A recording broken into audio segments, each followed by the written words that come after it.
un constat, un combat. Dans un monde où une information en chasse une autre, de crise en crise, toujours ramené dans le présent, bienvenue dans la zone libre pour prendre un peu de hauteur. Dans une société de plus en plus dysfonctionnelle confinant à la dystopie, pour éviter le pire, un constat, un combat. Aujourd'hui, en partenariat avec la revue Disruption, notre émission d'actualité hebdomadaire, La Revue Libre.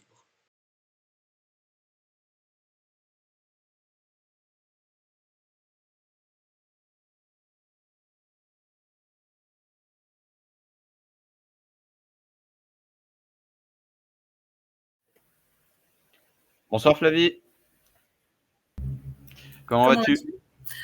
Ben, ça va, il est pas très tôt, on commence tard ce soir. Effectivement. Voilà, c'est pas une très bonne idée, mais bon, chacun a des petits Chacun son vie. rythme. Voilà. Donc, on va faire une revue de presse, je pense, un peu condensée, un peu plus courte que d'habitude. Et nous allons traiter donc ce soir le sujet des élections en Roumanie. Puis rapidement, un livre qui vient de sortir sur Sciences Po, qui s'appelle La chute de la maison Sciences Po. Ça, c'est quelque chose dont on parle depuis des années, c'est pas une breaking news. Puis du rapport qui vient de sortir, demandé par Bruno Retailleau sur l'emprise des frères musulmans en France. Et nous terminerons rapidement sur Choose France, le big event, l'événement communicant économique de notre gouvernement depuis, 2-3 ans. Et non pas la petite série de documentaires sur Arte consacrée à Volodymyr Zelensky. Alors, je voulais en parler ce soir, mais je n'ai pas eu le temps de terminer le 2e épisode. Je pourrais déjà dire quelques mots. Quelques mots et on en reparlera la semaine prochaine. Bon, on en parlera la semaine prochaine. Déjà, ça dépend. Si ça vaut le coup, in fine, on ne sait pas. Oui, ça vaut le coup de montrer qu'il y a encore soi-disant un travail de journalisme, mais qu'il n'y a pas de travail de journalisme comme souvent. C'est peut-être un travail biographique, je ne sais pas, mais ça a plus l'air d'être hagiographique. Voilà. Plutôt. Voilà. Bon. Alors, commençons sur les élections qui ont eu lieu donc en Roumanie. La finale, c'était dimanche. C'était dimanche, le résultat final des élections ? C'était dimanche, le dernier tour. Enfin, le 2e tour des élections. Donc, avec la victoire du candidat pro-européen, qui s'appelle Noah ? Nicezor Dan. Voilà. Il y a une prononciation, je me souviens un petit peu... Dan, c'est facile, mais le prénom, c'était plus compliqué. Voilà. Alors que c'est plutôt... Est-ce que c'est plutôt une surprise, finalement ? Puisque le candidat qui venait à la suite de Calin Georgescu, qui s'appelle donc Simeon, Georges Simeon, c'est ça ? C'est ça, Georges Simeon. Je ne sais plus. Paraissait plus présentable, plus européen compatible. Donc on se disait... Non, oui, mais plus. toujours moins que Monsieur Dan. Pardon ? Oui, mais moins bien sûr que l'autre. Mais comme il y avait une forte poussée en Roumanie, justement, c'est un pays qui pose problème à l'Europe, puisqu'il y a quand même une poussée assez importante nationaliste, on peut le résumer comme ça. Une résurgence. Une résurgence nationaliste. On pouvait s'imaginer que ce candidat, Simeon, allait l'emporter. Il avait fait... quel score a-t-il fait au premier tour ? Puisque, en tout cas... le candidat qui gagnait en pro-UE n'a fait que 20%. Il avait fait 40% au premier tour. Voilà. Alors, c'est vrai que les commentaires là, qui disent Dan, excuse-moi, j'ai un problème avec les... Oui, non, mais c'est pas grave. Le candidat pro-UE a fait que 20%, mais ça, c'est 21%. Avec Emmanuel Macron aussi. Après, il a une forte réserve de voix, Emmanuel Macron. Alors, quelle était, je ne sais pas, la réserve de voix de ce candidat pour le second tour, puisque... on en avait parlé il y a 2 semaines, que l'élection s'était jouée avec 4 candidats principaux. Georges Simeon qui arrivait largement en tête avec 40%, Nicezor Dan qui était arrivé 2e avec 21%, un autre candidat plus à gauche qui est arrivé avec 20%, très peu derrière, et un autre centriste, et un 4e candidat à gauche, probablement social-démocrate, qui avait fait 13%. Oui. Moi, je trouve que c'est logique. Oui. Tous les centristes, libéraux, en fait, il y a eu un barrage républicain version roumaine. Oui, c'est ça. Mais comment ça se fait dans ces cas-là que Calin Georgescu avait pu l'emporter lors des premières élections? Mais il ne l'a pas remporté, il est arrivé en tête au premier tour. Au premier tour, mais même qu'il a remporté quand même un premier tour. Bah oui, Avec mais un score. comme Georges Simion, hein, il a remporté techniquement le premier tour, mais ça sert à rien de le remporter si tu n'as Et pas. c'était pas un score supérieur? Non, non. D'accord. Non, il me semble pas. Il me semblait Mm. qu'il avait fait quelque chose comme 35%, ce qui était un score très important, mais D'accord. pas. Bon, mais c'est si alors. Non, c'est vrai, parce qu'évidemment, beaucoup de voix s'élèvent pour crier au Oui, non, voilà. Non. d'éventuel ou à Alors, l'ingérence. Il y a 2 stades, l'ingérence, alors, la Fla- fraude. Fla- Flavie, Kalin Georgescu avait fait le 24 novembre 2024, avait fait 23%. Mm. 23%, donc c'était beaucoup moins. Et Simeone, qui était déjà présenté à ce moment-là, avait fait 14% déjà. Ouais. D'accord. Donc il a récupéré toutes les voix de Kalin Georgescu et d'autres plus encore. Probablement de Elena Lasconi, qui était une candidate très dans la veine contestataire qu'on classifie à l'extrême droite, qui avait là une candidate un peu curieuse, qui avait quand même fait 19%. Mhm. D'accord. Oui, donc ça se calcule en fait, tout ça. Mmh. Mais en théorie, s'il y avait eu l'addition de ces 3 candidats, purement, il y aurait eu victoire. Mais c'est pas ce qu'il y a eu apparemment. Donc comme quoi, peut-être que monsieur Georges Simion n'était pas aussi pro-russe que Kalin Georgescu, ou du moins qu'on a voulu le faire croire. Non, non. Enfin, c'est ce qui a priori, alors disons pro-russe, je ne sais pas si c'est l'unique repère, mais en tout cas, il n'est pas anti-Europe en tout cas. Georges Simion était quand même eurocritique, on va dire, sauf que il a été présenté comme un candidat pro-russe, ce qui n'est absolument pas le cas. Il avait des points d'accroche, des atomes crochus, on va dire, avec la Russie, tout comme aujourd'hui la Serbie, même si la Serbie a quand même un lien plus historique, mais il n'était pas pro-russe pour autant. Il avait su se montrer très critique vis-à-vis de Vladimir Poutine, et il était surtout dans une posture un peu d'équilibre et foncièrement pro-OTAN, pro-États-Unis et fan de Trump. Trump n'est pas un pro-russe, on rappelle, non plus. Oui, enfin, il ne s'agit pas d'être pro ou anti-russe, ça c'est souvent. C'est ce dont on l'a taxé, Georges Simion. Oui, mais parce que ceux qui sont très pro-UE vont taxer ceux qui ne sont pas assez pro-UE de pro-russe. Enfin, ça devient aussi des anathèmes. Et voilà. Après, nous, c'est en plus qu'on peut commenter de ce que ces candidats disent d'eux et disent de leur programme. Mais après, la question est de savoir aussi qu'est-ce qu'il y a derrière leur positionnement, enfin en tout cas leur positionnement officiel.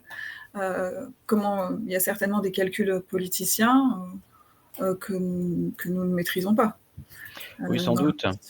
J'avais cru comprendre que Georges Simion avait eu quelques mal à partir avec les minorités moldaves en Roumanie. De ce que j'ai cru comprendre, mais j'ai peut-être mal interprété, il était favorable à la réunion de la Moldavie et de la Roumanie. On rappelle que les Moldaves, typiquement, sont de langue roumaine. Ils ont leur particularité, mais c'est presque le même peuple. D'aucuns diraient comme les Biélorusses, les Ukrainiens avec les Russes, mais ce serait tendancieux. Et les Moldaves ont, semble-t-il, entre autres, voté contre lui, si j'ai bien compris. Et il y a les Roumains aussi de la diaspora qui votent plutôt pro-UE. C'est ce qui s'est passé aussi lors des élections moldaves. Eh bien, détrompe-toi, parce que je suis allé rechercher et j'ai été surpris aussi, parce que la diaspora, donc alors, pardonne-moi, il faut que je retrouve les chiffres exacts. Voilà, la diaspora, donc parmi les membres de la diaspora qui ont voté, on est à 44% des membres de la diaspora qui ont voté pour Nissi Zordan, c'est-à-dire 720 000 personnes, et 55,86%, c'est-à-dire 912 000 personnes qui ont voté pour Georges Simion.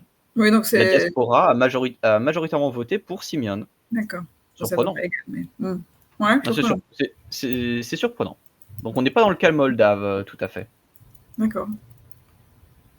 erreur de ma part, j'ai cru entendre que justement c'était les Non, mais voix de la diaspora avaient compté, donc fake. il y a eu une surmobilisation de la diaspora par rapport au premier tour.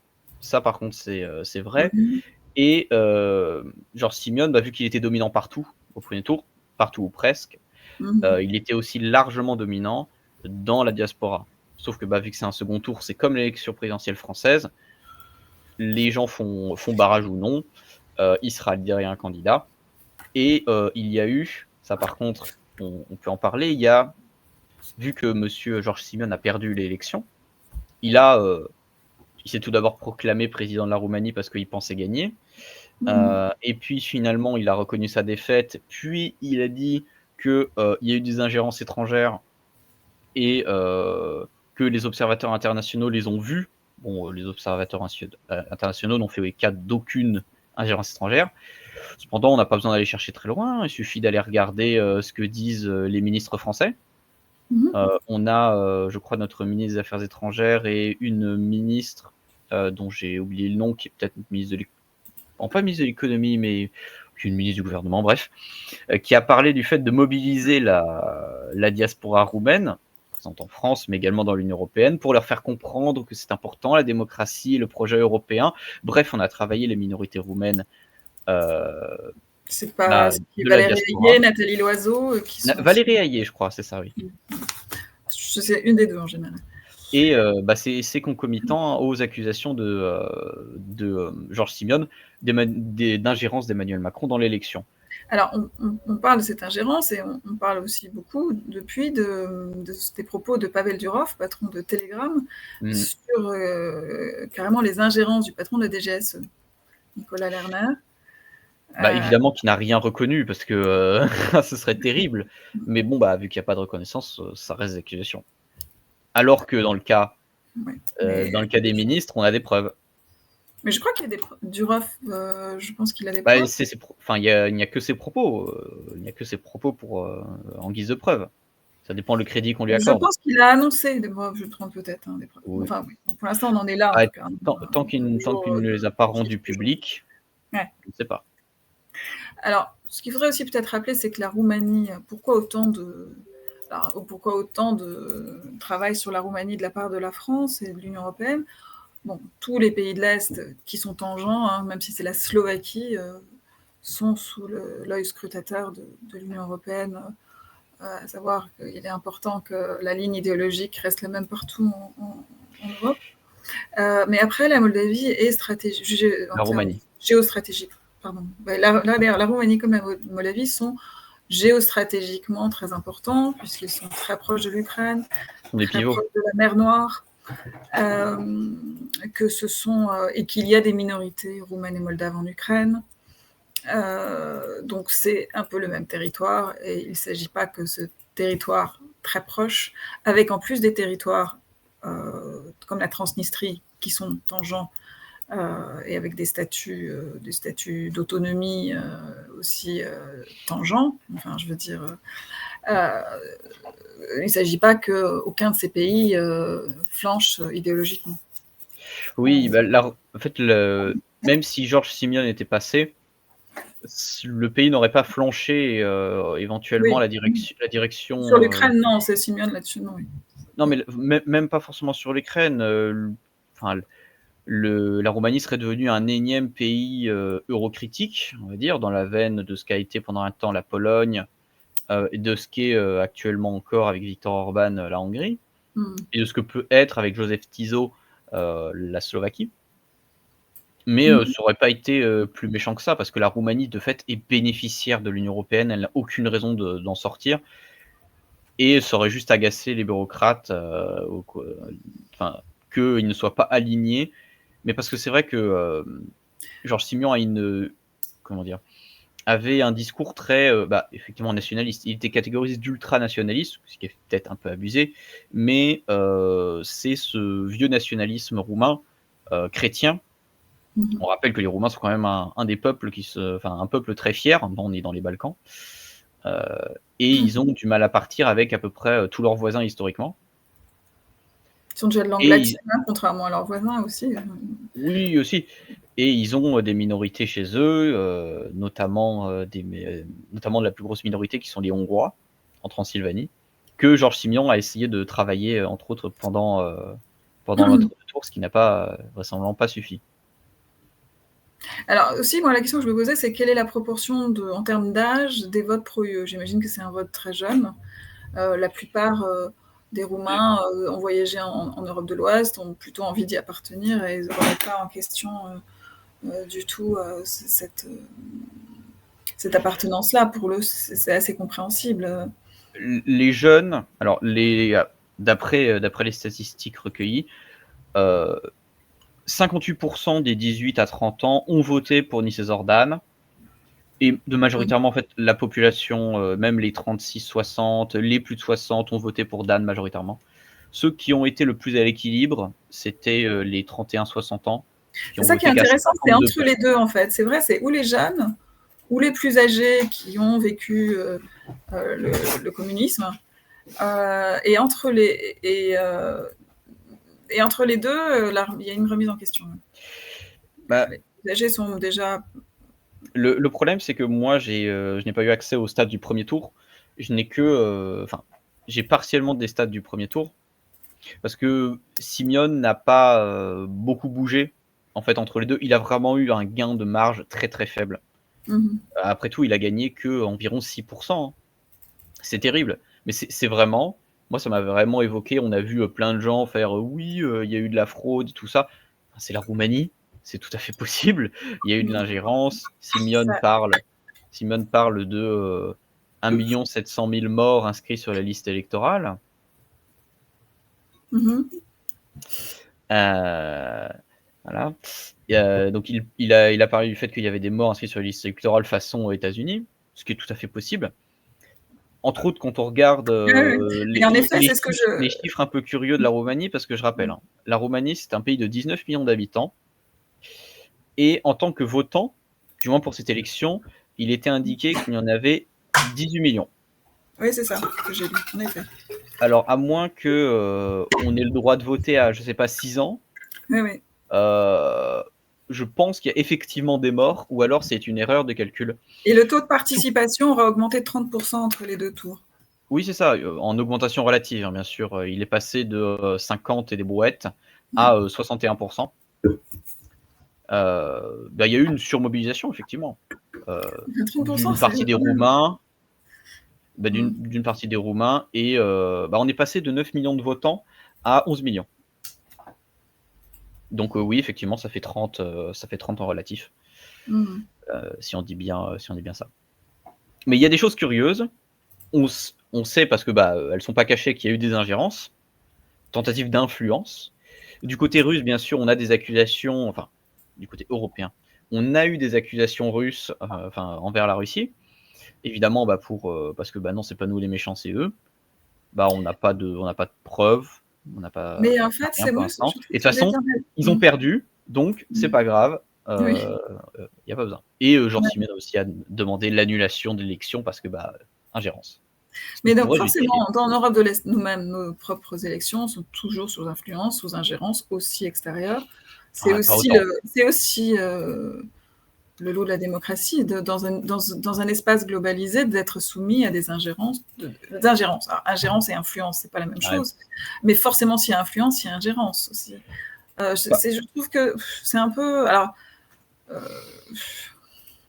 pas à un tel niveau. C'est compliqué à commenter. Et par exemple, TikTok, tout le monde peut faire campagne sur TikTok. C'est un peu différent quand il y a des ingérences qui émanent des États eux-mêmes. Mais là, sur les réseaux sociaux, qu'est-ce qu'on peut... Oui, mais alors, pour TikTok, vite fait, tu fais référence, j'imagine, à la campagne de Călin Georgescu, qui d'ailleurs, on a des données qui sont sorties. C'est magnifique. La campagne de Călin Georgescu sur TikTok n'a pas été financée par des Russes, surprenamment, mais par un parti centriste qui voulait faire monter Călin Georgescu pour affaiblir l'opposition. Et au final, ça s'est retourné contre eux. Donc finalement, pas d'ingérence russe. Mais alors, ce qu'on dit aussi, c'est qu'en effet... Mais l'annulation n'a pas été annulée, cependant. Oui, voilà, donc ça se mord la queue tout le temps. Il y a aussi des opérations, même sur les réseaux sociaux, sous faux drapeau. on fait monter une fausse opposition, donc on joue tous ces jeux-là, donc c'est sans fin en fait. Il y a les ingérences officielles et les fausses ingérences. Et en fait, il s'est révélé quelquefois que les Russes étaient moins ingérents que les autres, puisqu'en effet, il y a des opérations sous faux drapeau qui quelquefois viennent plutôt des pays baltes, et même de l'Ukraine. Là, pour le coup, on n'a pas de traces d'ingérence russe, hein, pour Non. l'élection précédente, ni pour celle-ci. Ouais. C'est dommage quand même. C'est dommage pour le discours. Ouais. Il y a plus de traces d'ingérence de l'autre côté. Bien sûr, mais surtout qu'elle se cache pas. Et ça c'est très con. Non, mais de toute façon, c'est assez évident. Quand il y a aussi quand il y a ingérence de l'Union européenne ou des États-Unis, ça n'est jamais perçu souvent, même par les électeurs, comme une vraie ingérence.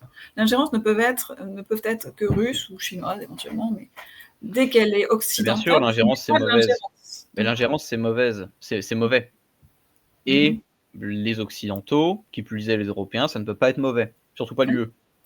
C'est logique de base. Donc en fait, en gros, on est en démocratie, mais il y a un parti unique en gros. Il peut y avoir des variantes, mais en gros, le grand parti unique européen, oui. Sur les fondamentaux, on joue avec les variantes d'ailleurs. Mais sur les fondamentaux, il n'y a pas grand-chose. Voilà. Je ne sais pas, qu'est-ce qu'on peut ajouter d'autre pour terminer on parlait de l'influence, en tout cas tout à l'heure, de géostratégique de la Roumanie. Aussi, je voulais ajouter que, a priori, aussi l'Allemagne, je ne sais pas si tu connais à quel point il y a une influence assez forte de l'Allemagne aussi en Roumanie, comme dans d'ailleurs. Parce que sans doute des investissements allemands qui ont été en Roumanie, ils doivent faire appel à des travailleurs détachés, peut-être ils possèdent de l'industrie là-bas. Ce serait pas impossible. Mais je suis moins connaisseur, je sais que les liens allemands, c'est logique, ils sont frontaliers, sont beaucoup plus forts avec la République tchèque et la Pologne. Et la Hongrie même. La Roumanie, je sais pas. C'est un peu plus bas quand même. Est-ce que c'est encore comment on appelle ça, un endroit de délocalisation pour l'Allemagne? C'est clairement pas impossible. Les salaires en Roumanie sont plutôt bas comparativement à l'Europe centrale et l'Europe de l'Ouest. Donc c'est clairement pas impossible. Et l'Allemagne, de manière générale, a une grosse influence sur l'Europe centrale et les Balkans. Mais pour le coup, c'est surtout la France qui semble avoir vraiment eu une place dans cette élection. C'est ce qui se dit en Roumanie, surtout. Il y a déjà une langue, les bases de la langue. Et culturellement, on a eu beaucoup de liens avec la Roumanie. Oui, bien sûr. Mais c'est bon. Là, en fait, le côté français, c'est vraiment vu parce qu'on a eu des personnalités politiques françaises, dont Emmanuel Macron, qui ont dit... Alors, Emmanuel Macron, je ne sais pas, mais je sais qu'il a pris parti en tout cas. Mais il y a eu des personnalités politiques françaises en fonction, des ministres, qui ont dit quand même assez clairement qu'ils étaient pour Nicézordan et que c'était important que ce soit la démocratie. Bref, tout ce que j'ai dit tout à l'heure. Et Emmanuel Macron a été accusé par Pavel Durov, justement, d'avoir fait de l'influence, de l'ingérence. Ce que Georges Simeon a répété. Bon, Georges Simeon, il a aussi une détestation personnelle pour Macron. Ce qui peut se comprendre. Mais là, on rentre dans du personnel. Alors, il y a deux choses. Il y a les influences des ingérences, pour terminer, et il y a le bourrage d'urne. Ça, on accuse plus le bourrage des urnes. J'imagine que dans plusieurs pays d'Europe de l'Est, c'est le cas aussi. Il y a eu des bourrages d'urnes aux États-Unis. Il y a tout le système aussi électoral américain qui a été commenté. Bon, comment ça se passe concrètement? Normalement, il y a dans des élections problématiques, il y avait à un moment des observateurs quand même des Nations Unies ou de l'Union européenne d'ailleurs. Là, on n'en parle plus tellement. Alors, les observateurs internationaux, j'ai essayé de les trouver, et les seuls observateurs internationaux que j'ai trouvés, en termes d'origine, ce sont des États-Unis. Les États-Unis ont envoyé des observateurs, et c'est les États-Unis de Trump, de Vance. Vance qui avait critiqué justement l'annulation de l'élection de 2024. Donc a priori, il n'y a pas de... je me dis que s'ils n'ont rien signalé, Ouais. À moins que ce soit de villes démocrates qui ont été envoyées.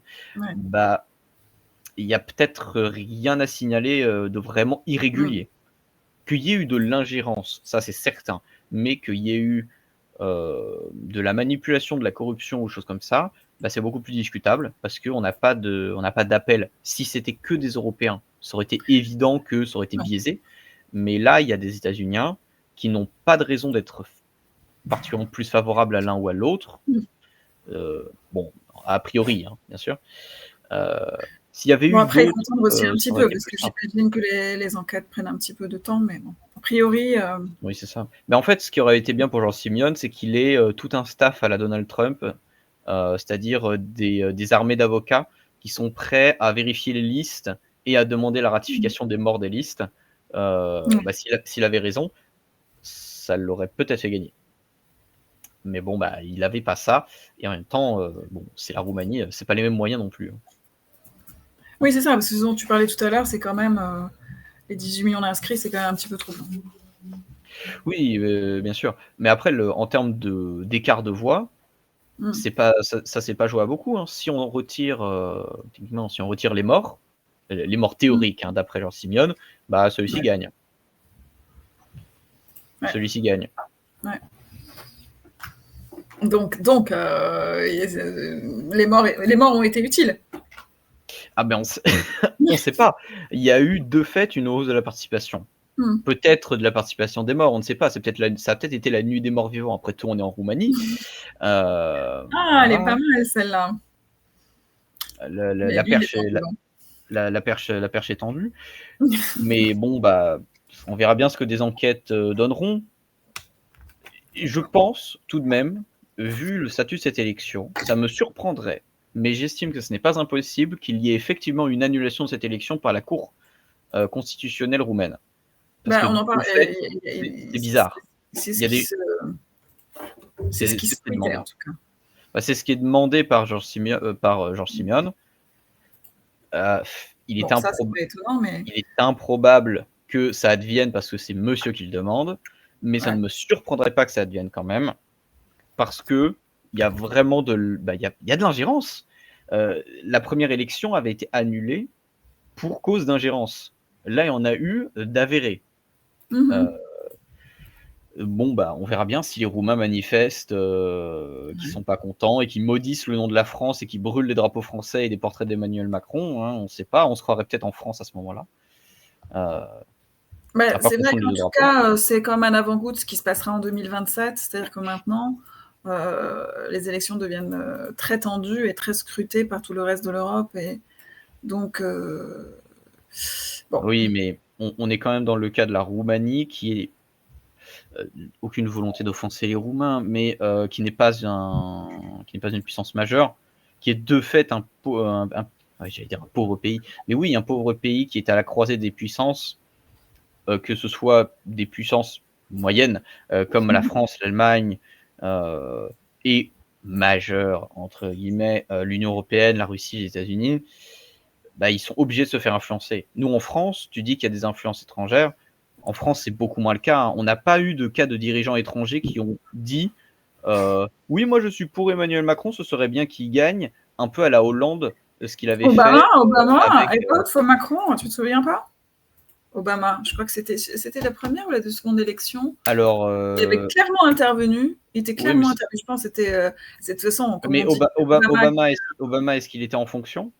Il n'était pas en fonction, mais ce qu'on dit largement, c'est que vu l'état de santé de Biden, que c'était Obama aux manettes depuis les 4 dernières années. Bien sûr, mais c'est quoi l'influence de Barack Obama sur les élections françaises? Quand même. Obama a toujours cette aura. Bah oui, mais c'est une aura. C'est monsieur cool. C'est pas rien, Obama qui dit je vote pour Macron. Moi, je pense que ça a eu un impact. Oui, mais on n'est pas sur Obama qui va travailler la diaspora française aux États-Unis.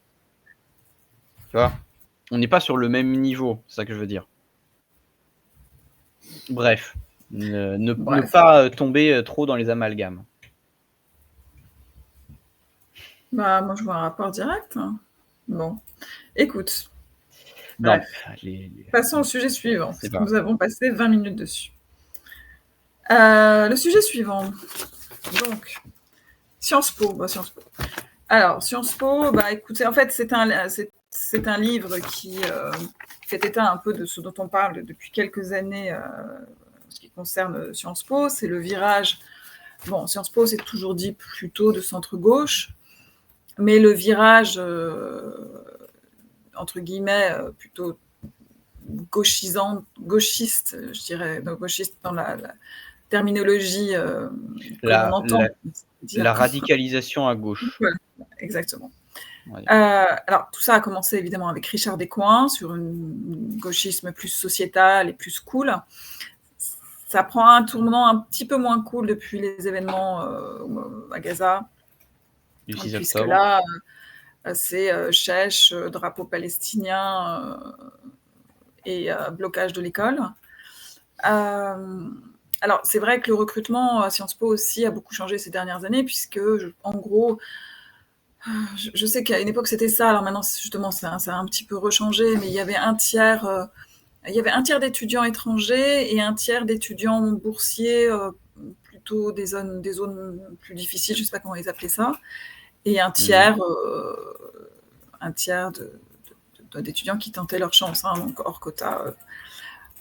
Mais c'est vrai que l'examen de culture générale, qui était la marque de fabrique de Sciences Po, a été annulé et que maintenant il s'agit de se présenter et de présenter un projet, je dirais un projet idéologique et un projet de... comment je pourrais dire ça? Du militantisme.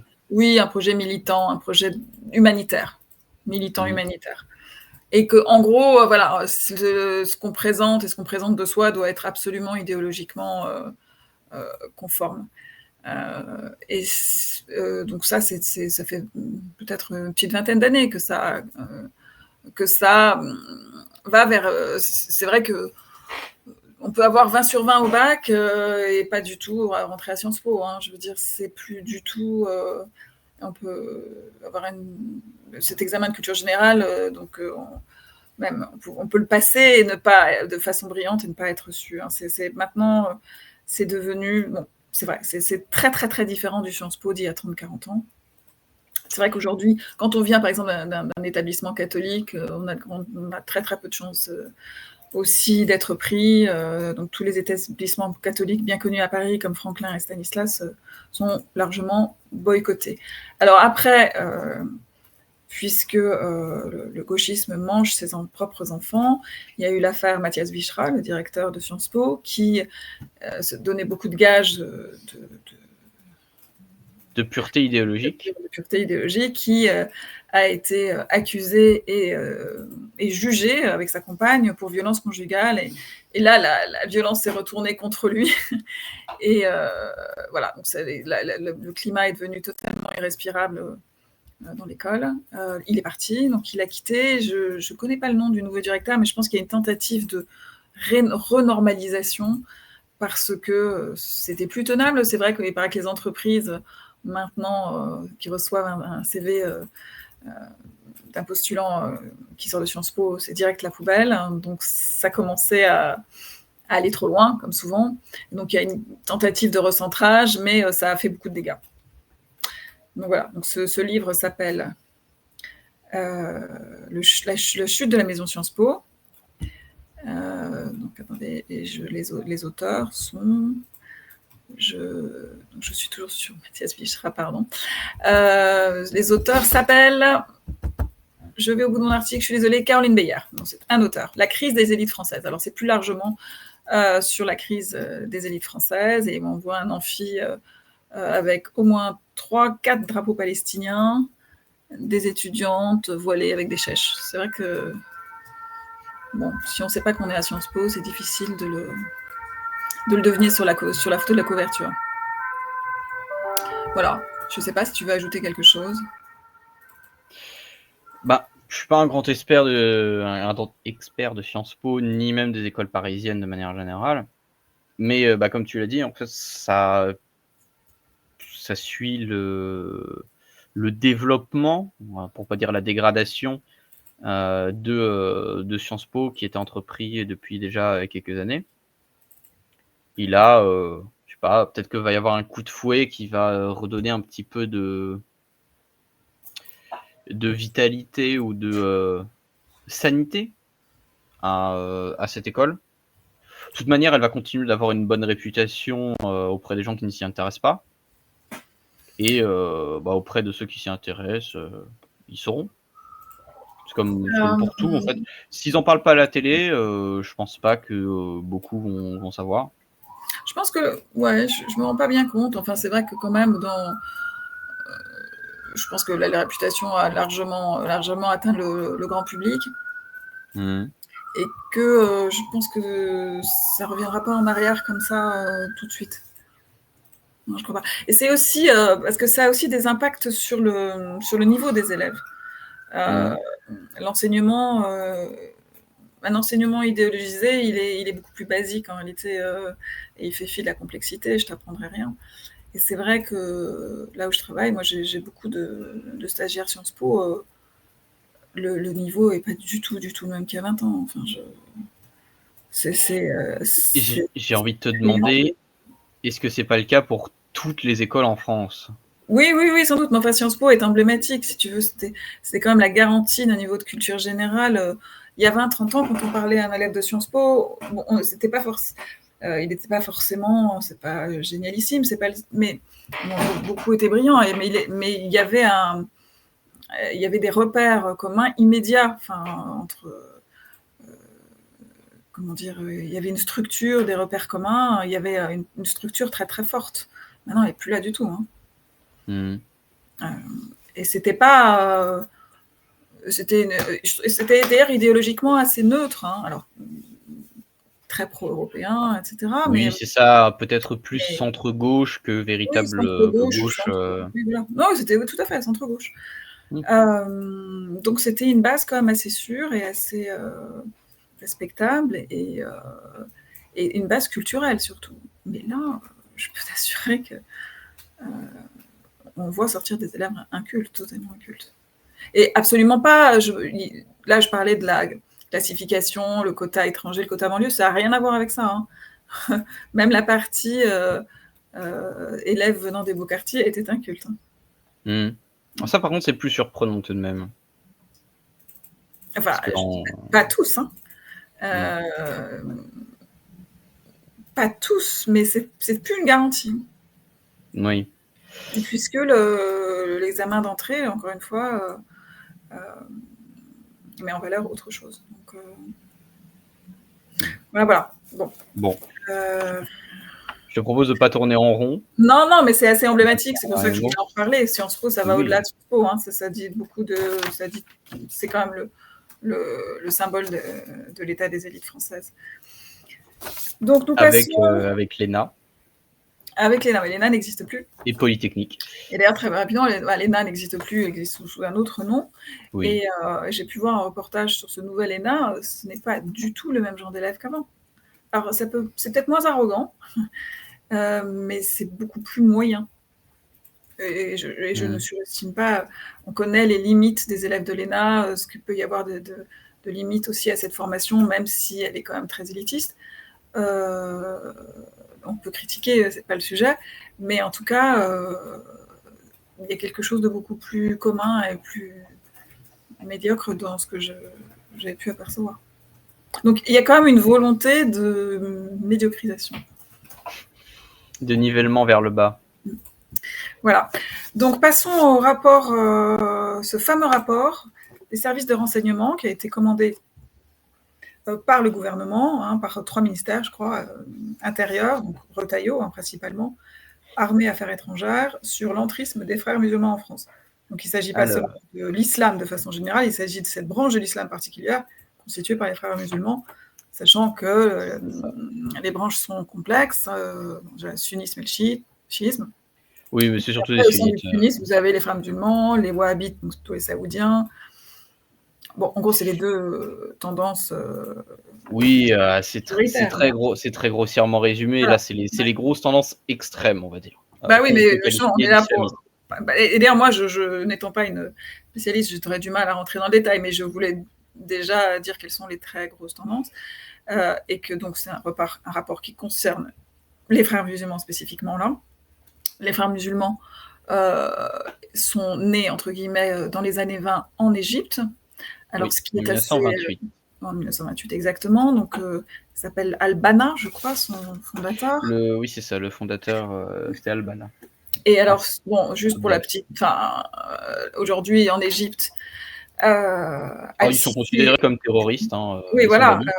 au pouvoir Al-Sisi, un militaire, mais qui est plutôt affilié, en tout cas politiquement, géopolitiquement, aux Wahhabites, en tout cas. Oui, il se veut promoteur d'un islam dit modéré. Bon, on sait ce que l'islam modéré, ça veut dire, hein, ça veut Pas quand même forcément considéré, mais ouais. ça veut quand même dire, on voile les femmes parce qu'elle l'a dit. Mm. Mais au moins, ce n'est pas un islam, politique avec une volonté conquérante, comme, c'est le cas pour les Alors, c'est ça qui est assez hallucinant, frères musulmans. c'est que ces pays-là, comme l'Égypte, et de façon plus générale au Moyen-Orient et au Maghreb, ont tendance à vouloir repousser les frères musulmans de leur zone, parce que les Alors, frères musulmans ont un moi, projet politique théocratique d'Oumma, c'est-à-dire hors nation, c'est-à-dire un projet de prosélytisme, comment dire... leur projet, c'est Daesh. Leur projet, c'est le califat mondial, hein. Voilà. Donc, les pays musulmans qui connaissent l'islam savent que s'ils veulent rester, en tout cas des nations, c'est bien un groupe prosélyte à proscrire. Nous, en France, c'est vrai qu'on a du mal à comprendre, si des gens comme nous le comprenons, que nos élites n'aient toujours pas compris. Moi, je suis pas sûre que c'est un problème de compréhension, c'est plus complexe que ça, qu'on joue avec le feu. Alors là, on a un rapport, je me demande si c'est pas un énième rapport qui va faire du bruit pendant 48 heures dans la presse et puis se rendormir tranquillement, comme d'habitude, et qui nous dit en gros que le danger n'est aussi... Alors entre autres, puis après je te laisse la parole, c'est en gros qui nous dit que... Parce que nous, on s'obsède sur le terrorisme, ce qui fait du bruit et qui tue, mais qu'en fait, il y a quelque chose... Qui est visible et qui fait du bruit. Qui est visible, voilà. Et qu'il y a quelque chose qui est beaucoup plus sournois et insidieux, c'est l'entrisme à bas bruit à travers tout le système éducatif, sportif, associatif, qui a une emprise bien plus profonde, bien plus à long terme, bien plus, je dirais, oui, voilà, dévastatrice. Planifiée, réfléchie, patiente. Alors, elle tue pas pour le moment, mais justement parce qu'elle ne tue pas, elle est invisible et elle se propage de façon beaucoup plus efficace. Elle est dissimulée, pas invisible. Parce qu'après tout, on a pu avoir ce rapport. Et notamment, d'ailleurs, entre autres, alors il y a des dissimulations parce que c'est à bas bruit, mais il y a une forme de... Aussi, des choses sont assez visibles pourtant pour ceux qui veulent voir. Et puis, il y a aussi des dissimulations. Alors, c'est cette fameuse taquilla qui fait toujours ricaner quand j'en parle, puisque aussi, il y a des dissimulations sous des mots qui prônent l'intégration et l'apaisement. Et ça, c'est encore plus dangereux, puisqu'on a du mal à croire que certains qui ont un discours extrêmement soft et lisse soient pas forcément les moins dangereux aussi. Et voilà. Alors après, l'article commence sur des chiffres. Moi, je trouve que les chiffres sont pas si spectaculaires que ça, puisque on parle de... Alors toi, tu parles de l'article, tu parles de l'article du Figaro sur le rapport. Oui. Ouais. Alors, après, toi, tu parleras de ton étude sur le rapport lui-même. Le rapport lui-même, oui. Mais je disais, le début de l'article, on parle de 7% des lieux de culte. Donc, je n'ai pas trouvé ça énorme, 7% comme ça, que le noyau dur, le frère musulman, serait de 400 à 1000 prédicateurs, hein, pas fidèles, mais en tout cas, je pense, personnes actives, avec un budget assez faible de 500 000 €, mais après, non compter tous les investissements. C'est 5 fois plus que celui d'une célèbre association avec quelques problèmes de comptabilité. Oui, d'accord, ça va, le même impact. Je sais bien, c'était pour le clin d'œil. Pour la petite histoire, mais franchement... alors évidemment, il y a beaucoup de financement du Qatar. Alors, on parle des Saoudiens, moi je comprends très bien, les Saoudiens, ils sont pas fréristes. Donc, Oui, oui. c'est surtout qatari et turc en termes de financement. Et avec une priorité sur le secteur éducatif.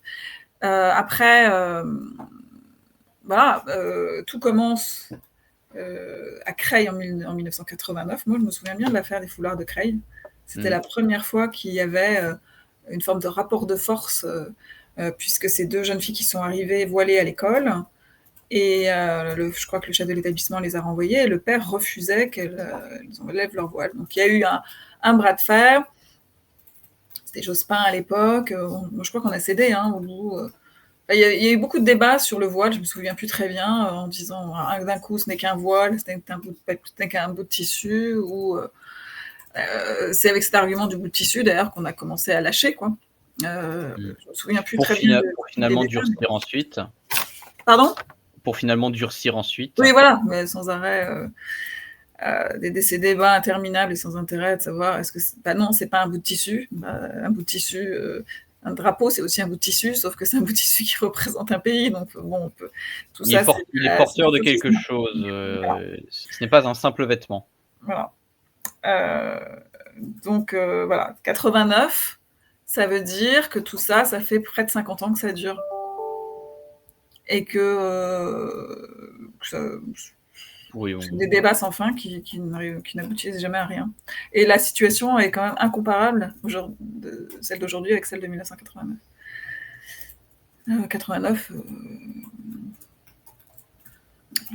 c'était que la situation était tout à fait sauvable, entre guillemets. Voilà, peut-être toi, tu peux nous commenter alors sur l'article. Qu'est-ce que je peux dire d'autre ? Parce qu'un article, c'est très touffu, parce que bon, on nous parle beaucoup de toutes ces associations, des mouvances, des différentes mouvances. J'avoue que je suis un peu perdue là-dedans. Mais oui, alors je peux lire juste la fin de l'article. Qu'un préfet qui résume entre un islamiste qui creuse son sillon à une génération et un radicalisé susceptible de passer à l'acte, l'arbitrage est fait. C'est pour ça qu'il n'y a que des réponses. C'est un préfet qui a dit ça. Ouais. Et alors, juste, oui, après, donc il y a un article qui s'intitule Figaro, face à l'offensive des frères musulmans, l'État veut frapper tous azimuts. Mais alors, c'est marrant parce que c'est toujours des grandes annonces comme ça, bien martiales. Et au bout de l'article, ça se dégonfle tout au long de l'article. Emmanuel Macron a convoqué un conseil de défense. On va créer un comité Théodule de plus. Oui, suite à justement la publication de ce rapport. Il est obligé. Je te laisse finir pour apporter mes informations. Alors, on va passer au crible financement étranger. Ça, j'entends ça aussi depuis des années. On va le passer au crible, et puis une fois qu'on aura passé au crible, il se passe quoi ? On le sait, on le connaît, le financement étranger de l'islam en France. Voilà. Et puis, réorienter l'action des services de l'État. Alors, contrôle sur le terrain de tout ce qui est le culte, établissement scolaire et sportif, puisque donc ça se passe, comme je disais souvent, surtout à l'école et dans les centres sportifs, pour embrigader les jeunes. Donc, il faut envoyer des signaux forts. Alors, c'est tellement insignifiant que j'ai oublié. Est-ce que c'est l'article qui dit ça ou est-ce que c'est parce que le rapport préconise il cite le gouvernement. Alors évidemment, il faut aussi contrer les accusations constantes d'islamophobie française et surtout d'islamophobie systémique d'État. Islamophobie d'État systémique. Ça provient du rapport. Ouais. Et alors évidemment que la situation s'est encore empirée depuis le 7 octobre 23. Ça, c'est sûr. Mais alors, à part envoyer des signaux forts, j'ai toujours pas compris qu'est-ce qu'il comptait envoyer comme signaux. Il pense à interdire les frères musulmans en France. Alors, on se dit que développer l'apprentissage de l'arabe au sein de l'école de la République, c'est peut-être pas une très très bonne idée. On commence à se dire que le ministre de l'Intérieur, il réfléchit. Ils sont en train de réfléchir. C'est une autre question. Mais en fait, je ne sais pas. Voilà, il n'y a rien. Il faut envoyer des signaux forts, mais à part ça, je ne vois pas. Flavie, est-ce que ça te surprend ? Et il faut une contre-offensive, je pense, sur les réseaux sociaux. J'ai dû lire ça, là, je le vois plus. Moi, j'ai dû lire un truc qui ressemblait à ça. Non, pas du tout. Bon. Alors oui, qu'est-ce que toi tu nous as trouvé de... Alors, déjà, je vais te demander, est-ce que tu te souviens d'un petit livre qui est sorti enfin, janvier, février, oui, c'est ça, en fin janvier 2023, qui s'intitulait Le frérisme et ses réseaux. Oui, de Florence Bergeau-Blacker. Exactement.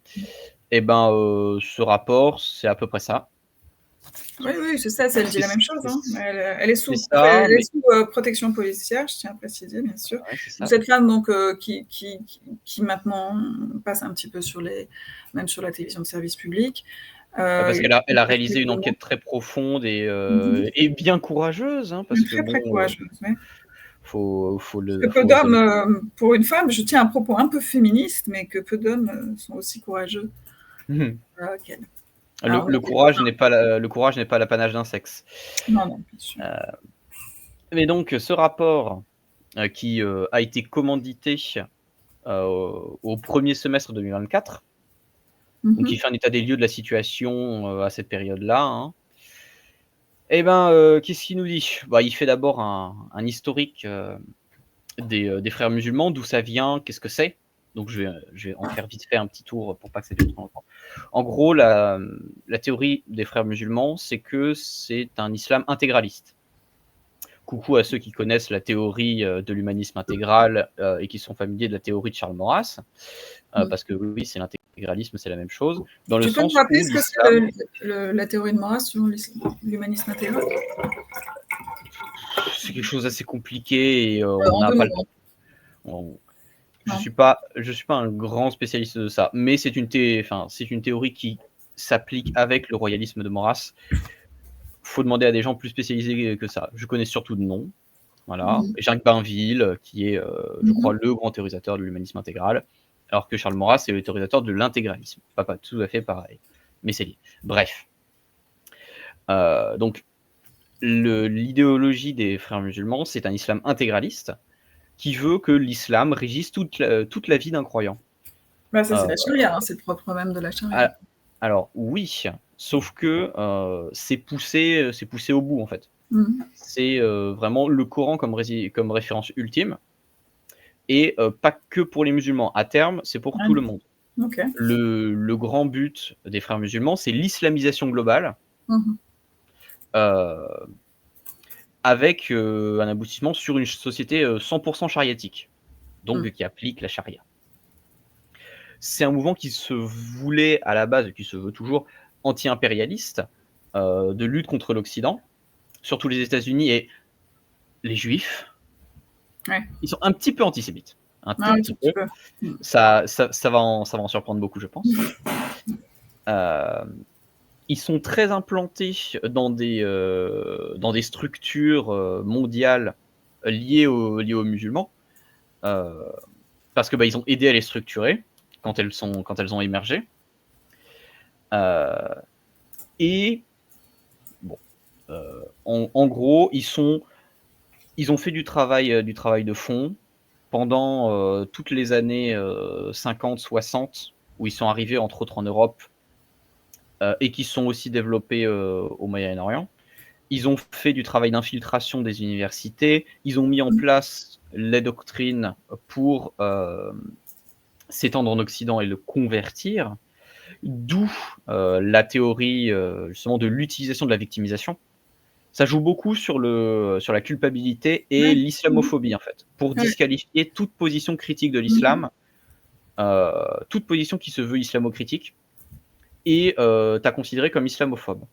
Je renvoie aux propos de Jean-Luc Mélenchon, qui était que être islamophobe, ce n'est pas avoir quelque chose contre les musulmans, c'est vouloir critiquer l'islam, et on a tout à fait le droit de critiquer l'islam, tout comme on peut critiquer le catholicisme. Fut un temps, c'est de bonnes choses.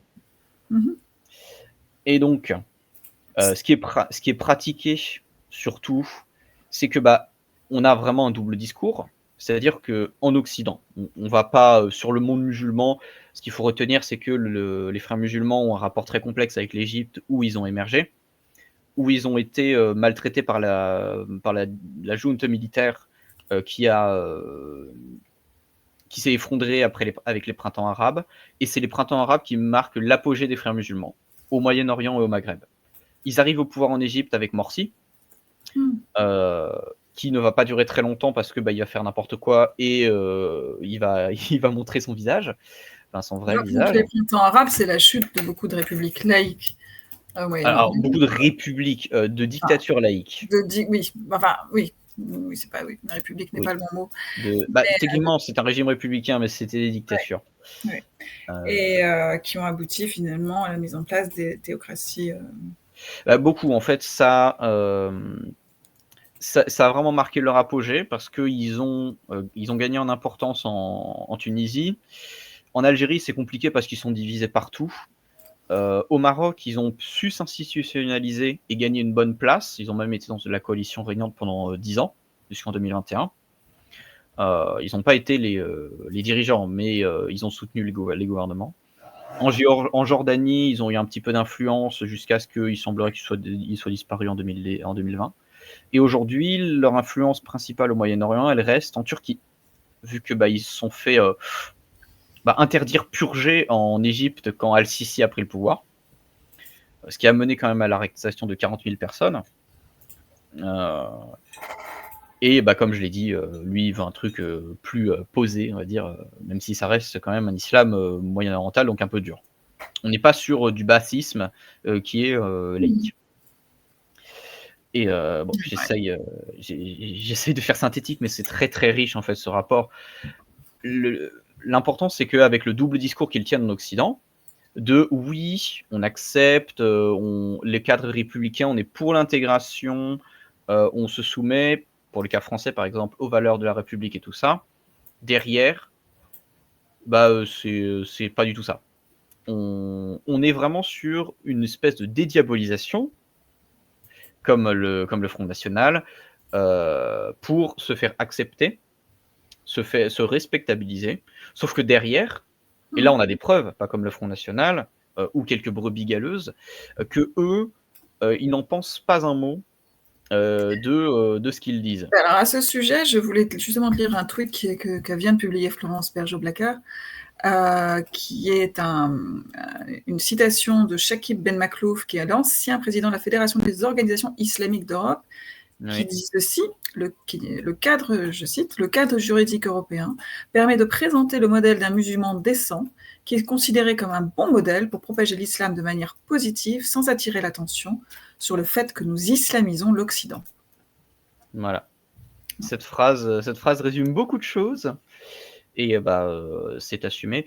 En fait, les frères musulmans sont très implantés au niveau européen. La France n'est pas le pays le plus atteint, en fait, par les frères musulmans.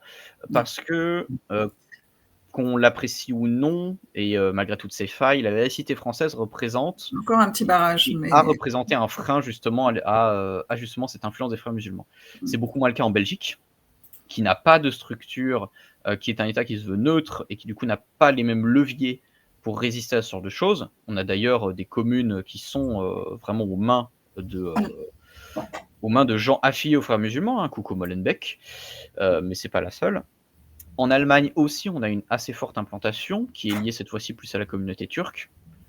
Et le Royaume-Uni, qui est plus lié, elle, avec les Pakistanais, mais où ils sont aussi assez influents. Et aussi, ils ont, de par leur univers, leur communautarisme, leur, est-ce qu'on peut dire universalisme, enfin, en tout cas, ils sont aussi plus fragiles face à l'entrisme et ils ont moins de oui, ils sont laïques, je dirais. En fait, en grosso modo, la stratégie des frères musulmans, c'est on profite des faiblesses et des qualités, on va dire ça. Profite des qualités de l'Occident, c'est-à-dire son ouverture, sa relative tolérance, peut-être même des fois trop, pour l'universalisme en fait, c'est au nom de... Oui, pour l'infiltrer et pour le noyauter. Comme les lambertistes, ça fait de l'entrisme, c'est-à-dire qu'on fonde et on essaye d'imposer des structures de représentation des musulmans comme représentantes de l'ensemble des musulmans, ou du moins qui se veut comme telle, qu'elle gagne en aura de responsabilité, tout comme les musulmans de France, par exemple, qui est le fruit d'une longue évolution d'une organisation frériste qui existe toujours et qui est l'une des plus importantes de France.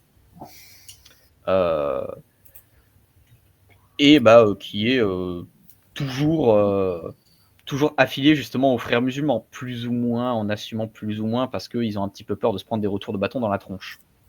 Mais nous, au nom de la diversité, on est absolument tétanisés par le fait de limiter même, alors d'interdire encore plus, mais même de limiter, c'est-à-dire voilà, notre universalisme poussé à l'extrême fait qu'on n'a pas de défense immunitaire. Ben, leur stratégie en fait a marché.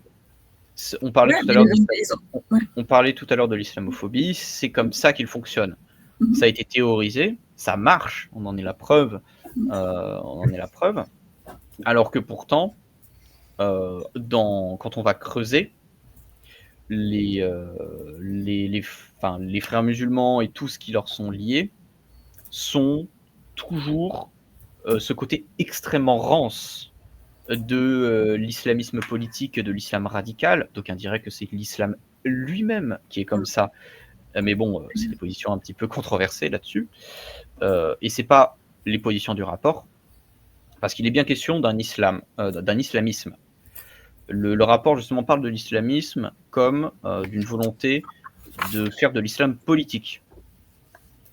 Un peu comme le salafisme qui lui est plus porté sur la prédication, alors que l'idéologie des frères musulmans est surtout sur le travail des communautés musulmanes elles-mêmes.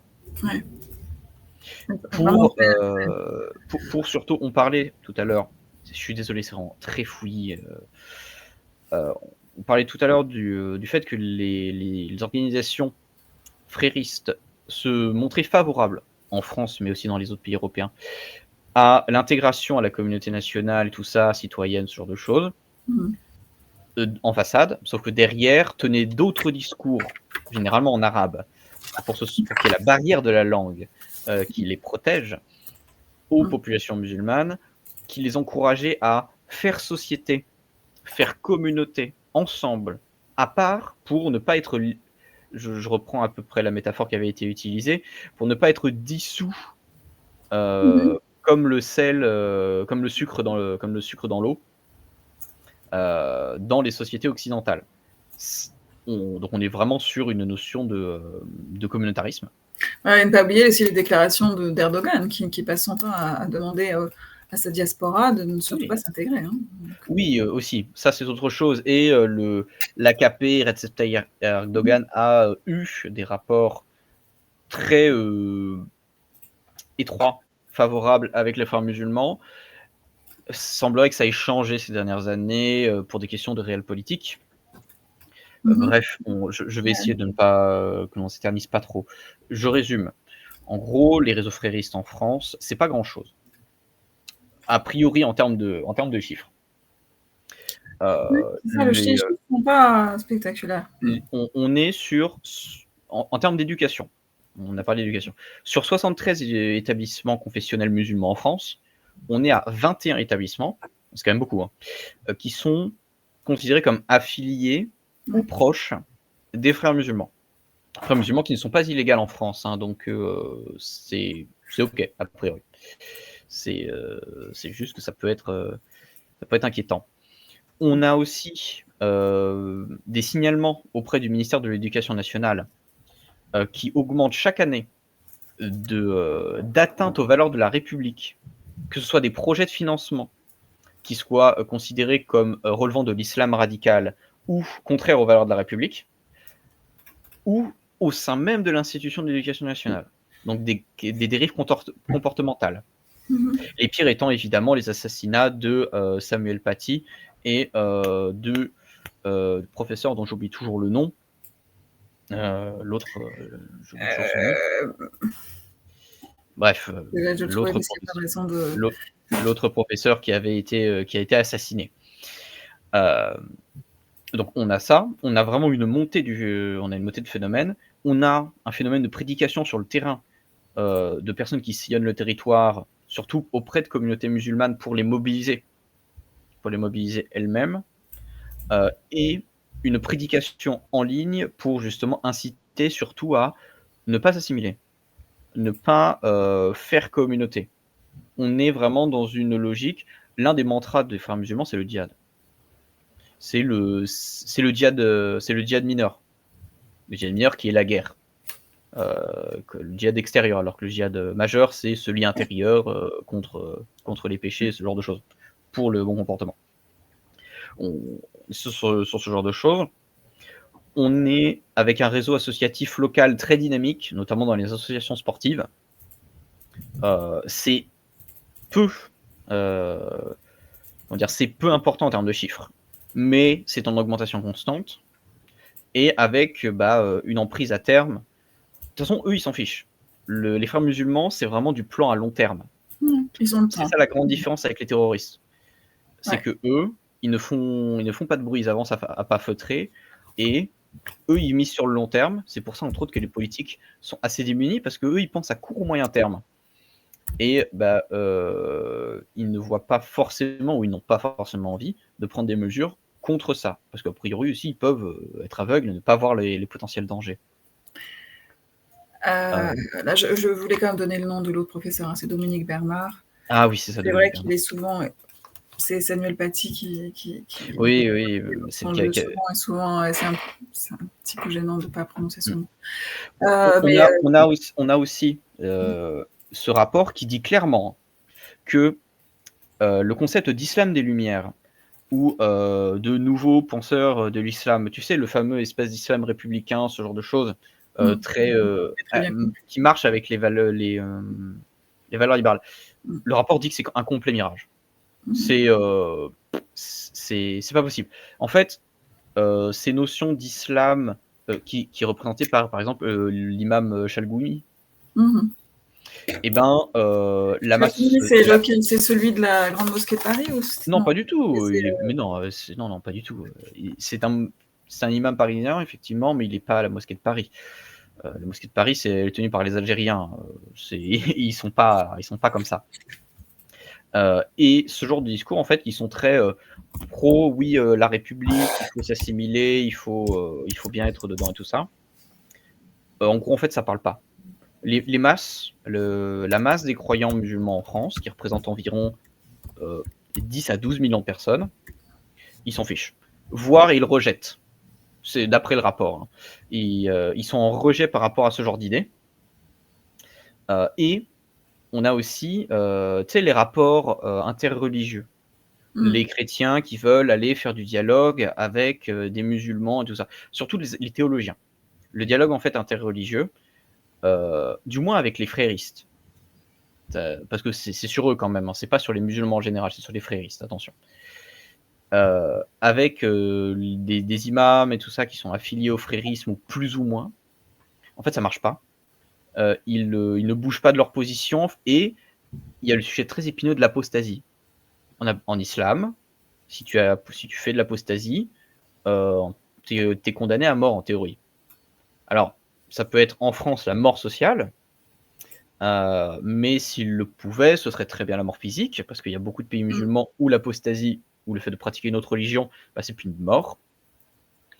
Ce qui fait que, par exemple, on a le témoignage d'un évêque en Chine qui parle d'une église du silence, où il y a des centaines de convertis musulmans baptisés, qui ont été baptisés, qui doivent le garder secret auprès de leur famille, parce que sinon ils pourraient juste y passer, ou perdre gros.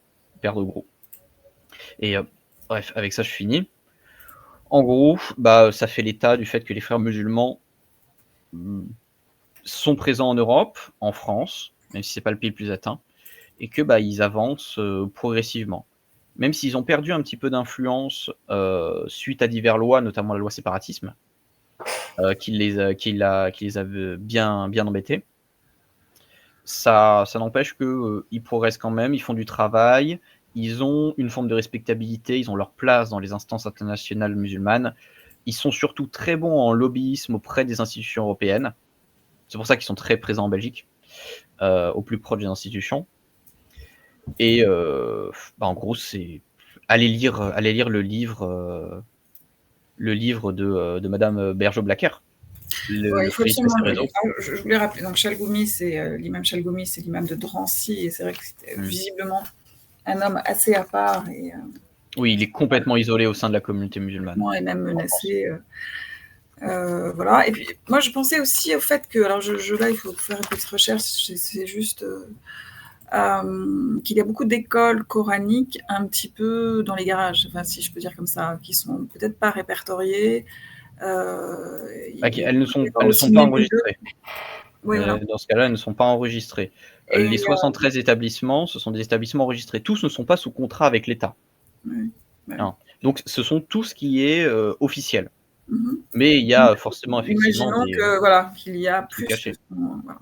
Oui, bien sûr. Il y a forcément des choses cachées. L'heure avançant, on va terminer rapidement sur Choose Friends parce qu'on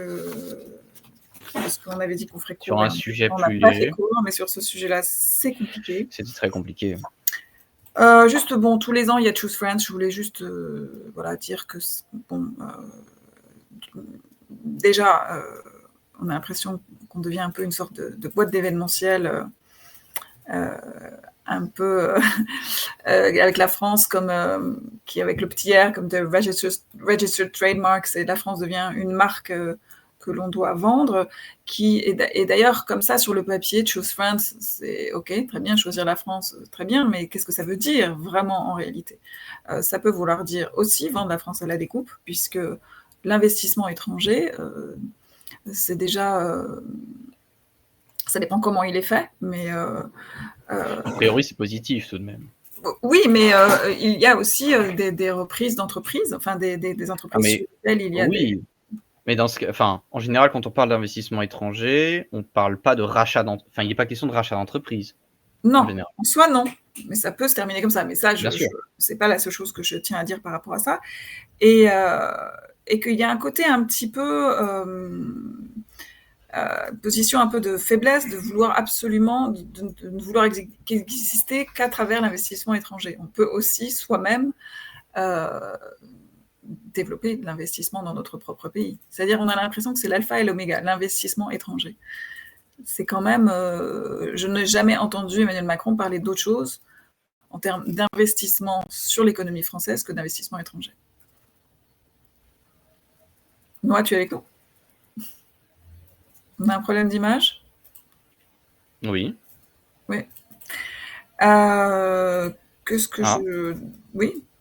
Tu veux ajouter quelque chose à ce que je viens de dire? Non. Non, j'ai pas grand-chose à dire. Puisque en parallèle, il y a un taux de faillite des PME qui est extrêmement exponentiel. Qu'il y a très peu d'investissements en Europe, en France, en Europe spécifiquement en France. Pourquoi? Parce que le fisc, des fonctions les plus importantes, je ne sais pas, du monde, je ne sais pas, mais peut-être pas loin, une énergie extrêmement chère et pléthore de normes. Ces trois facteurs font que, de toute façon, l'investissement est déjà très, très limité, très peu attractif. Et puis, je crois que c'est l'année dernière, on nous a annoncé la création de 12 000 emplois grâce à l'investissement étranger, mais on a omis de nous dire qu'en parallèle, on en a détruit 8 000, donc de 12 000, ça passe à 4, c'est pas exactement le même chiffre. Donc voilà, je trouve que c'est une annonce très très communicante qui cache une nébuleuse bien plus complexe. Cette histoire d'investissement étranger. Il y a eu Choose Europe il n'y a pas très longtemps, donc j'imagine que c'est un peu les mêmes démarches, mais voilà, la France est présentée plus comme une sorte de marque qui a une attractivité déjà relative et qui peut aussi être, comment dire, achetée. Je dis ça de façon un peu symbolique. Après, on n'a pas le temps de développer tout le reste, mais je trouve que la démarche est... Il y a quelque chose dans cette démarche qui n'est pas très transparente. Voilà, je ne sais pas si je sais pas si je suis assez claire parce qu'il est tard et je ne sais pas si tu vas ajouter quelque chose. Je dirais simplement qu'en France, l'État ne peut pas investir parce qu'il est trop occupé à se faire fonctionner lui-même et pour ça, il doit s'endetter déjà. Les entreprises... Et que les banques ne financent plus réellement l'économie concrète. les entreprises peuvent difficilement investir parce que, bah, elles sont pressurées ou alors, bah, il y a trop de normes et du coup, elles ont pas envie de prendre le risque d'investir. Mmh. Bah, du coup, on fait appel à des capitaux étrangers pour venir s'implanter et bah, du coup, on a des centrales d'achat d'Amazon qui s'installent, Mmh. qui filent c'est génial, ils filent le travail, sauf qu'il faut voir la tronche du travail, il faut voir le Ouais. flicage qui s'y fait. Bien sûr, Amazon est un cas à part, mais c'est un exemple qui, est bien illustratif des bienfaits de ces investissements étrangers et bah, il y a pas de thunes en France, du coup, on va la chercher ailleurs, mais est-ce que c'est vraiment la solution, hein, quand on se vante de créer 12 000 emplois par 12 000, an? c'est déjà pas énorme, C'est mais ça enfin, tient bien avec la mmh. c'est d'une tristesse affligeante Ouais, c'est et c'est pas tant créer des emplois en France, je pense qui est important, mais c'est de si tu veux créer des emplois en France, tu dynamises l'économie, bah, tu déjà, tu permets de laisses créer. fonctionner. Il s'agit pas seulement de créer, mais il s'agit de laisser l'entrepreneuriat, se Oui, développer tu et laisses l'entreprise respirer. en fait, le gouvernement est plus occupé à donner de la place aux multinationales, enfin, Parce qui qu'elles ont les sont moyens. parce qu'elles ont des moyens énormes et à leur offrir, des offres fiscales intéressantes, plutôt qu'à laisser les PME se développer, sans entrave. Et là-dessus, je disais aussi, il y a les banques, hein, qui ne cherchent plus vraiment à financer l'économie réelle, mais plus, la spéculation et qui ne sont plus du tout, contraints par la Banque de France et qui elle-même ne fait pas le travail qu'elle devrait faire, c'est-à-dire favoriser aussi, heu, le financement de l'économie réelle en France. Bah, oui, enfin, globalement, si on devait résumer, c'est l'économie française qui est dysfonctionnelle et malade parce que, bah, c'est un État malade et dysfonctionnel qui le gère, enfin, qui la gère et la contraint. Dis donc qui gère une économie dans l'intérêt, Pilote. pas Il y a l'intérêt du pays qu'il est censé gérer, mais l'intérêt, chaque fois d'intérêts, qui sont plus globaux. Donc forcément, il y a déjà un l'intérêt malentendu au privé. départ puisque en fait, ça évidemment, c'est pas quelque chose qu'ils peuvent dire, donc ils vont le présenter, ils vont le communiquer d'une autre façon. Mais je pense que c'est là que se tient cette tension entre le gouvernement et le pays, c'est que, heu, il y a le non-dit, il est là. C'est que l'action du gouvernement, c'est pas qu'elle est uniquement inefficace ou absente, c'est qu'elle va ailleurs, en fait. Elle protège ou elle favorise d'autres intérêts. Alors, j'ai tendance à penser que c'est pas uniquement de la nullité et de la médiocrité. Ce à quoi on me répond souvent: «Non, ils sont Oui, nuls». Ça, c'est un débat, un peu que j'ai que j'ai souvent, moi je pense que c'est pas seulement alors ils sont médiocres, hein, certes. Déjà cette décision-là est une décision médiocre, puisque on ment sur non, l'efficacité de son action, donc c'est déjà médiocre. Mais faire venir des capitaux, c'est toujours intéressant, qu'ils soient nationaux ou étrangers, pour stimuler. Mais quand c'est ta seule perspective, de croissance et de oui, c'est ça, de croissance, de développement économique, c'est qu'il y a un problème. mmh, Ça veut dire que le pays en lui-même et son économie n'est pas, j'allais dire sustainable. Elle n'est pas viable en circuit interne mmh, et quand, bah, ton économie en circuit interne, elle est pas viable, c'est qu'il y a un gros problème. mmh, ouais. Il y avait une économie qui était en circuit interne et qui était pas viable, l'économie de l'URSS. C'est un raccourci un peu rapide, certes, mais je Ouais, pense mais que là, vous je pense que les vous comparaisons sont un peu rapides parce que c'est oui, bien pas, sûr, exactement. mais l'économie de l'URSS avait d'autres problèmes, bien sûr. Entre autres, la surbureaucratisation qu'on retrouve dans l'économie française, n'est-ce pas? Mais vache, il y a des gens qui accusent la France d'être un pays socialiste, c'est évidemment un abus, mais il y a des choses qui se retrouvent. Le capitalisme s'est bureaucratisé, la France n'est pas le seul pays où c'est le cas, Ouais, mais et comme la France disait Joseph souffre Luthy, d'autres choses. on parlait de communisme de riches. Oui, alors on inverse tous les concepts, mais en tout cas, Oui, dans ce cas-là, c'est l'oligarchie, non, c'est pas un socialisme communisme. non, puisque ça ne favorise qu'une toute petite frange et placée en haut de la société. Donc non, socialisme là-dessus, Non, on appelle ça de l'oligarchie. voilà, plutôt. De la Mais encore, plutocratie et de la oui, c'est ça, plutocratie étant le gouvernement des par riches. ceux qui possèdent le capital, enfin, et l'oligarchie, Le gouvernement de quelques-uns. voilà. Bon, on va terminer là-dessus. On invite nos auditeurs à réfléchir à ce sujet parce qu'il est capital. 2 sujets capitaux aujourd'hui, l'économie et la question de l'entrisme islamiste, frères musulmans, mais aussi plus largement islamiste en France. Ce sont les 2 sujets, je pense, les plus brûlants qu'on a évoqués ce soir. Voilà, il est tard, il est 11h10. Donc Noah, je te souhaite une très bonne nuit et on se retrouve la semaine prochaine. Merci beaucoup Flavie, une très bonne nuit à toi aussi, une très bonne nuit à tout le monde et une bonne journée à ceux qui nous regarderont plus tard. Au revoir. Bye bye.